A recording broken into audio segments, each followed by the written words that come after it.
Hello dear student, आपका बहुत बहुत स्वागत है हमारे चैनल ऑल अबाउट एनसीईआरटी में। हमने कल पढ़ा था क्लास 6 का सोशल साइंस का ज्योग्राफी वाले पोर्शन का फर्स्ट लेसन। ठीक है डियर स्टूडेंट, तो हम पढ़ रहे थे फर्स्ट लेसन क्या था हमारा, सौर मंडल में पृथ्वी।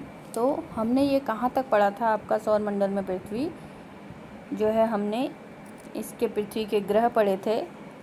सबसे पहले क्या होते हैं, खगोलीय पिंड हैं, ये सब हमने कल पढ़ लिया था। तारे होते हैं, ठीक है।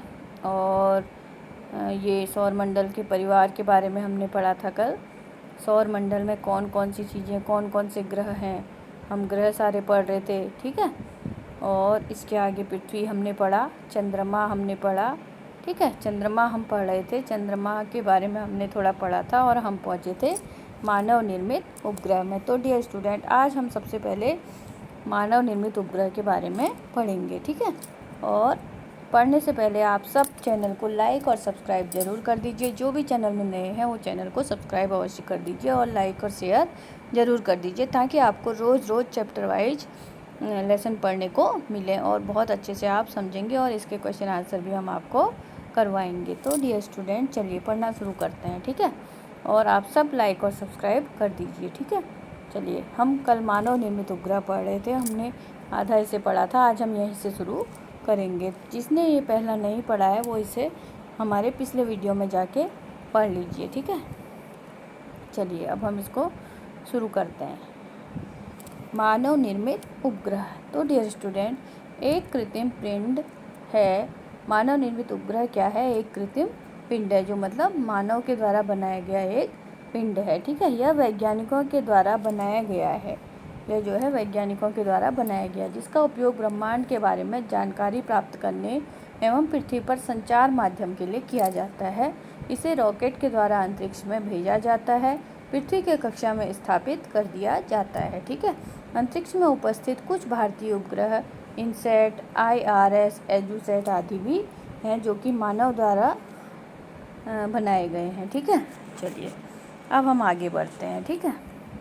ये देखिए, इसमें ऐसे करके मानव द्वारा कैसे भेजे जाते हैं, इस तरीके से। ये रॉकेट यहाँ से छोड़ा जा रहा है, ये यहाँ पर से रॉकेट पृथ्वी पे जा रहा है और पृथ्वी में गिर रहा है और ये उपग्रह की कक्षा में यहाँ स्थापित हो जाता है। तो इस प्रकार डायग्राम से आप जो है समझ सकते हैं, ठीक है।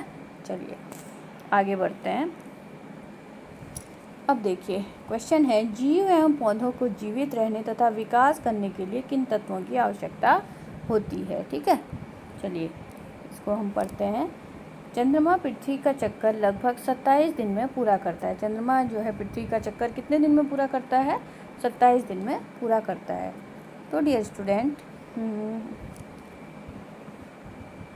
इतने ही समय में यह अपने अक्ष पर एक चक्कर भी पूरा करता है। जितने दिन ये 27 दिन पृथ्वी का चक्कर पूरा करने में लगाता है, इतने ही समय में यह अपने अक्ष का भी एक चक्कर पूरा लगाता है। इसके परिणाम स्वरूप पृथ्वी से हमें चंद्रमा का केवल एक ही भाग दिखाई पड़ता है। हमें जो है पृथ्वी से जो चंद्रमा दिखाई देता है, उसका केवल एक ही भाग हमें दिखाई देता है।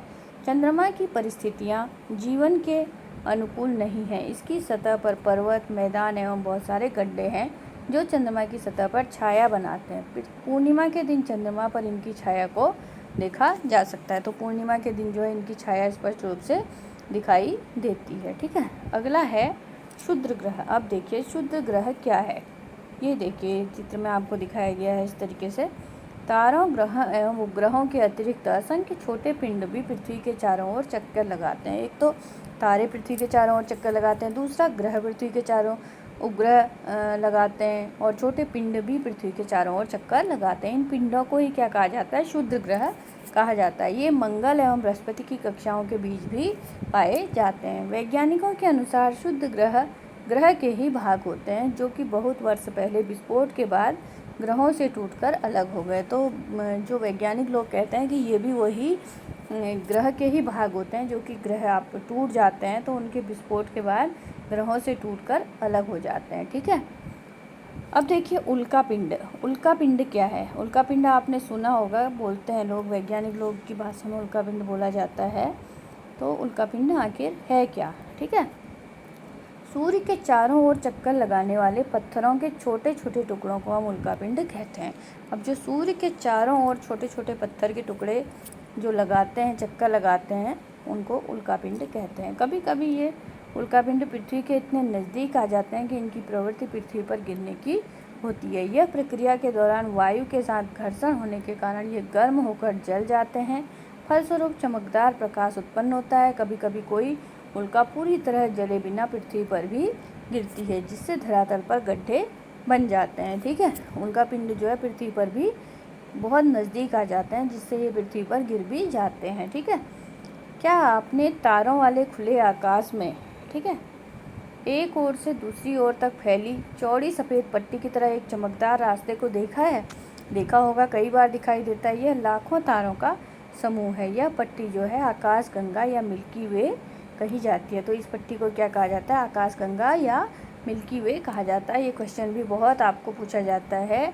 खुले आसमान में एक ओर से दूसरी ओर तक फैली चौड़ी सफ़ेद पट्टी की तरह एक चमकदार रास्ते को देखा है। यह लाखों तारों का समूह है। जो लाखों तारों का समूह है, यही पट्टी आकाश गंगा या मिल्की वे कही जाती है।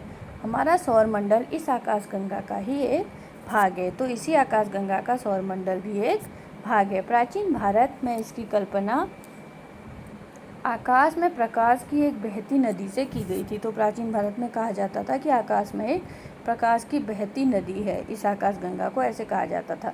इस प्रकार इसका नाम आकाश गंगा पड़ा था। आकाश गंगा करोड़ों तारों, बादलों तथा गैसों की एक प्रणाली है। ठीक है, इस प्रकार की लाखों आकाश गंगाएं मिलकर किसका निर्माण करती हैं? ब्रह्मांड का निर्माण करती हैं। इसी तरह की आकाश गंगाएं मिलकर ब्रह्मांड का निर्माण करती हैं। ब्रह्मांड की विशालता की कल्पना करना बहुत अधिक कठिन है। वैज्ञानिक भी अभी तक इसके बारे में अधिक से अधिक जानकारी एकत्र करने में जुटे हैं। वो भी पूरी तरह नहीं जान पाए कि ब्रह्मांड आखिर कितना है। इसके आकार के संबंध में हमें कोई जानकारी नहीं है, लेकिन फिर भी हम जानते हैं कि हम सभी ब्रह्मांड का हिस्सा हैं। हम सभी इसी ब्रह्मांड का हिस्सा हैं। ठीक है, देखिए, क्या आप ब्रह्मांड के साथ अपना संबंध बता सकते हैं?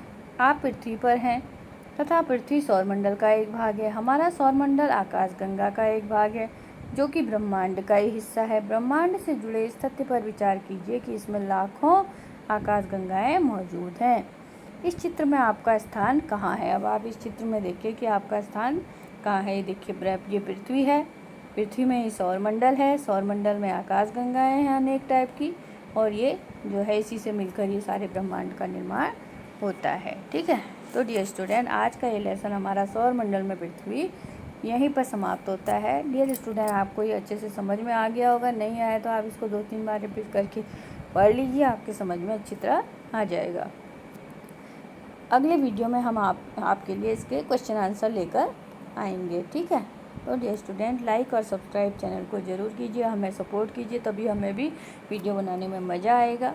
और हम आपके लिए डेली नए वीडियो लेकर आएंगे। 6, 7, 8 तक के पूरे वीडियो लेके आएंगे। अगर आपका हमें लगातार सपोर्ट मिलता रहा तो हम आगे भी आपके लिए 9th 10th के वीडियो भी लेकर आएंगे।